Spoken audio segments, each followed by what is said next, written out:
बिहार के छपरा जिले में एक बहुत ही प्यारा गांव हुआ करता था। उस गांव में मनोहर का एक साधारण सा परिवार था। मनोहर के दो बेटे थे, अरुण और विजय। बड़े बेटे अरुण की शादी महिमा के साथ हो चुकी थी। महिमा बहुत ही संस्कारी लड़की थी। एक रोज सुबह सुबह महिमा के सास ससुर जैसे ही नहा धोकर बाहर हॉल में आए, वैसे ही, माँ पिताजी, ये रही आपकी चाय। बहू, जब से तू इस घर पे आई है तब से हम दोनों देख रहे हैं कि जैसे ही हम दोनों लोग तैयार होकर बाहर आते हैं तेरी चाय बिल्कुल तैयार मिलती है। आज तक 1 मिनट भी देर नहीं हुई। मेरी अब आदत हो गई है। रोज इसी टाइम पर मैं चाय बनाती हूँ और आप लोग तैयार भी इसी टाइम पर हो जाते हैं, तो इसमें मेरी कोई महानता नहीं है।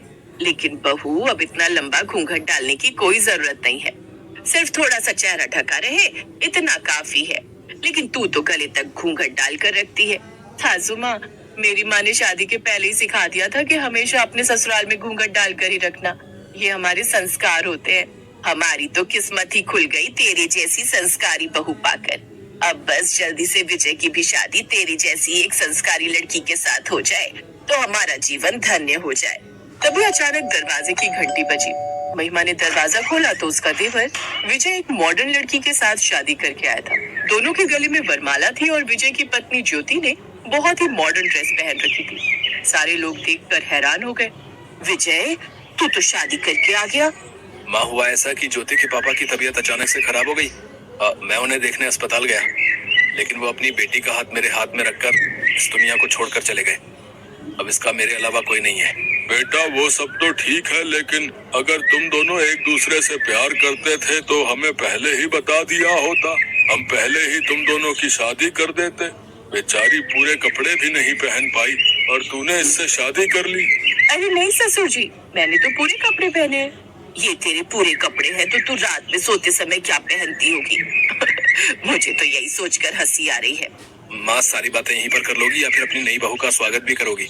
आप दोनों थोड़ी देर यहीं पर खड़े रहो, मैं अच्छी तरीके से अपनी नई देवरानी का स्वागत करूंगी। महिमा को बहुत अच्छे संस्कार मिले थे। जिस तरह से नई दुल्हन का स्वागत किया जाता है, वैसे ही महिमा ने अपनी देवरानी ज्योति का स्वागत किया। देवरानी जी, इस थाली में पैर रखो और फिर हमारे घर के अंदर प्रवेश करो, जिससे तुम्हारे कदमों के निशान इस घर में बन जाएंगे। तभी वहाँ पर अरुण आ गया। विजय, मुझे माफ करना। तूने मुझे मंदिर बुलाया था पर मैं आ नहीं सका। मैं इम्पोर्टेंट मीटिंग में था। ये छोटी बच्ची कौन है? अरे जी, कैसी बातें करते हो आप? मैं छोटी बच्ची नहीं हूँ, मैं ही विजय की बीवी हूँ। मुझसे ही तो शादी की है इन्होंने। अरुण उसे देखकर जोर जोर से हंसने लगा। तुम और बीवी अभी ठीक तरीके से बड़ी तो हो जाती कम से कम। पिताजी, इससे बड़े कपड़े तो मैंने अपनी 2 साल की भांजी को गिफ्ट किए थे। आपको याद है कि नहीं? बेटा, तू हमारी नई बहू का मजाक मत उड़ा। धीरे धीरे हमारे साथ रहेगी तो ढल जाएगी। चलो, अब गृह प्रवेश तो हो गया, तुम दोनों अंदर आ जाओ। खैर, ज्योति और विजय घर के अंदर आ गए। छोटी बहू, हम तेरी शादी तो अटेंड नहीं कर पाए, लेकिन कम से कम उसके बाद की तो सारी रस्में हम निभा लेते हैं। आज तेरी पहली रसोई है। माँ जी, मुझे मैगी बनाना आता है, कहो तो बना दूं। मैंने अपनी जिंदगी में सिर्फ 2 ही चीजें बनानी सीखी है, मैगी और चाय। कोई बात नहीं देवरानी जी, मैं सिखा दूंगी आपको। ये छोटी बहू कुछ ज्यादा ही मॉडर्न नहीं है। अभी नई है इसलिए मैं कुछ कह नहीं रही हूँ, वरना अभी तक तो मैं इसे 2-4 थप्पड़ मार चुकी होती। ठीक है छोटी बहू, तुझे मैगी बनानी आती है तो मैगी ही बना दे। कम से कम रसोई घर में तेरी शुरुआत तो हो जाएगी। अब तू जल्दी से कपड़े बदल ले, इन कपड़ों में खाना बनाते हुए अच्छी नहीं लगेगी। ज्योति कपड़े बदलने गई, लेकिन इस बार वो पहले से भी छोटे कपड़े पहन कर आ गई। बिल्कुल मॉडर्न हीरोइन लगने लगी और किचन में जाकर मैगी बनाने लगी। खैर, थोड़ी देर बाद ज्योति सबके लिए मैगी और चाय बनाकर लाई और सबके साथ में बैठकर खाने भी लगी। मुझे तो बहुत जोरों की भूख लगी है, जल्दी से कुछ खा लेती हूँ। अरे, आप लोग मुझे घूर क्यों रहे हैं? आप लोग भी खाना शुरू करो। ससुर जी, खाइए और बताइए कैसा बना है। भाभी, आप घूंघट डालकर क्यों खड़ी हो? आप भी बैठो, खाओ सबके साथ। अरे नहीं देवरानी जी, जब तक सब लोग खा नहीं लेते मैं कैसे खा सकती हूँ? मुंह से, और कैसे? खैर, ज्योति अपने परिवार के साथ बैठकर ही मैगी खाने लगी। उसकी सास ने कुछ बोला नहीं, लेकिन गुस्सा होकर अपने कमरे में चली गई। उसके ससुर जी भी अपनी मैगी की प्लेट उठाकर अपने कमरे में चले गए। अरुण और विजय एक दूसरे को देखने लगे पर कुछ बोले नहीं। ऐसे दिन बीतते गए, लेकिन ज्योति किसी की भी बात नहीं मानती थी। एक तरफ तो महिमा एक संस्कारी बहू थी, दूसरी तरफ ज्योति बिल्कुल मॉडर्न ख्यालात की। अपने मनपसंद कपड़े पहनती, अपने मनपसंद का ही खाना खाती, जब मन होता तब सोकर उठती, सब अपने हिसाब से ही करती थी। ज्योति, तेरा पति तैयार होकर काम पर चला गया है और तू अभी तक सो रही है। छठ पूजा आने वाली है, उसकी कोई तैयारी तो कर ले। ओह, अरे सासू माँ, क्यों सुबह सुबह मेरा मूड खराब कर रही हो? इतना अच्छा सपना देख रही थी, आपने सपना भी तोड़ दिया। बहू, तू मॉडर्न बहू के नाम पर बदतमीजी करने लगी है। अपनी सास से इस तरह बात करते हैं? मैं तुझे जगा रही हूँ और तू बोल रही है कि मैं तेरा मूड खराब कर रही हूँ। अरे नहीं सासू माँ, मेरा वो मतलब नहीं था, मैंने तो नींद में बोल दिया होगा। ठीक है, मैं उठ जाती हूँ। बताइए मुझे छठ पूजा के लिए क्या क्या तैयारी करनी है? तू पहले नहा धो ले, उसके बाद अपनी भाभी से पूछ लेना। महिमा तुझे सब कुछ समझा देगी। और हाँ, कम से कम अब त्योहार आने वाला है तो अब तो ढंग के कपड़े पहनना शुरू कर दे। ज्योति जल्दी से उठकर तैयार हो गई और तैयार होने के बाद उसने महिमा को बुलाया।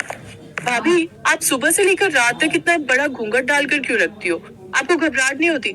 मैं अगर इतना बड़ा घूंघट डाल लूं तो मैं तो सांस ही नहीं ले पाऊंगी। ज्योति, तुझे पता है सासू माँ ससुर जी सब तुझसे नाराज रहते। विजय ने तुझे पसंद किया है, बस इसी वजह से वो तुझे कुछ नहीं कहते। पर गांव वालों के ताने ना सासू माँ को सुनने पड़ते हैं। वो लोग तुझे बेशर्म समझते हैं। भाभी, माँ बाप के गुजर जाने के बाद मैं अंदर से पूरी तरह से टूट चुकी थी, लेकिन फिर भी मैं ऊपर ऊपर हंसती रहती हूँ। जो मेरा मन पहनने का करता है, मेरा जो मन खाने का करता है, मैं वही करती हूँ ताकि मैं खुद को खुश रख पाऊँ। अगर मैं भी आपकी तरह दिन भर घूंघट डाल कर रखूंगी तो अंदर ही अंदर घुटन के मारे मर जाऊंगी मैं। एक बार अगर गांव वाले ना मेरे सामने ताने मार कर दिखाएं, फिर बताती हूँ मैं उन्हें। ऐसे दिन बीतते गए। छठ पूजा वाला दिन आ गया। गांव में चारों तरफ चहल पहल थी। सभी लोग सूप और गन्ने खरीद रहे थे। बड़ी बहू, तू जरा मेरे साथ बाजार चल, आज छठ पूजा है, कुछ सामान ले आते हैं चलकर। सासू माँ, मैं भी चलूं आपके साथ? नहीं नहीं, तू रहने दे, तू यहीं आराम कर, मैं और बड़ी बहू ले आएंगे। ज्योति को समझ आ गया कि उसकी सास उसे बाजार क्यों नहीं ले जा रही है, पर उसने कुछ नहीं कहा। वो टीवी देखने लगी। महिमा अपनी सास के साथ बाजार चली गई। तभी आसपास ही गांव की कुछ औरतें भी वहां पर खड़ी थी।